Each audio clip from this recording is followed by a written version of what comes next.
Hi, welcome to another episode of Hot Takes. It seems Ian Murray is attempting, for some reason, nobody knows quite why, to defend Keir Starmer. It seems apparent that Keir Starmer is already yesterday's man, is already on the way out. So why anyone would try to defend him is a mystery.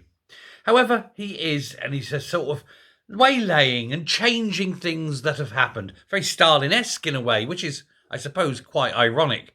Rewriting of history, editing out those things that they don't like. They make them unhappen. And so, as Labour's honeymoon period dissipates, everybody is having a go at Starmer. But in particularly, the Scottish Tories are having a go because they are saying what I too have been saying for quite some time. And yes, you can go back and watch. I definitely said it. That all this doom-mongering that's coming out of number 10 and number 11 especially is all BS. None of it's real, but they're doing it to gaslight people so that they can pretend that the taxes going up and the cuts to services as they dissipate are all necessary. They've lied about a £22 billion black hole just in order to try and convince people that by making them poorer is a good thing. There is no reason to raise taxes. There's no reason to cut services. And so they had to find a reason. And that's exactly what has happened. Rachel Reeves obviously cutting the winter fuel. There's going to be rises to corporation tax, to capital gains tax. There's still no rise in the annual allowance for earnings. That, again, is something that only deeply really hurts the poorest in society, yet they do not care.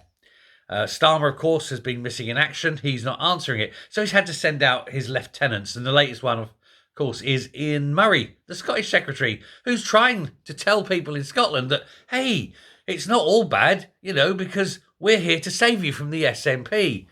And I've got to say, bad as the SNP are, and boy, are they bad, they make the Labour Party look worse.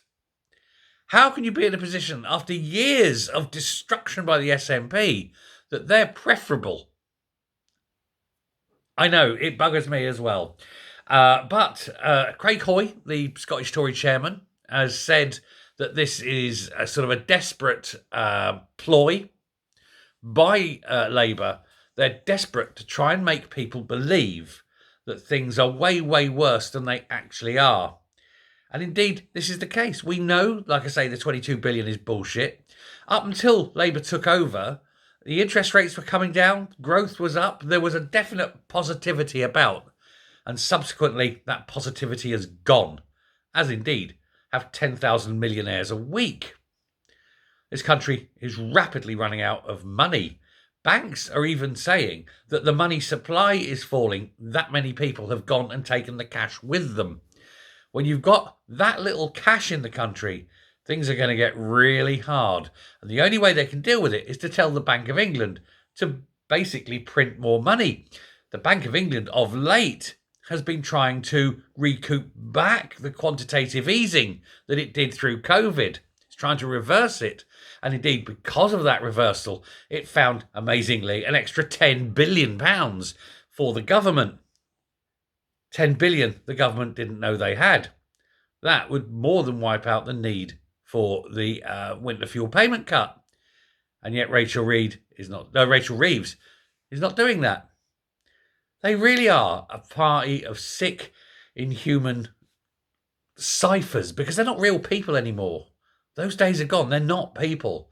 They're just monsters and liars and cowards. And which is why they send people like Ian Murray out to bat, because they daren't send anyone with any real authority. Thanks very much. Bye.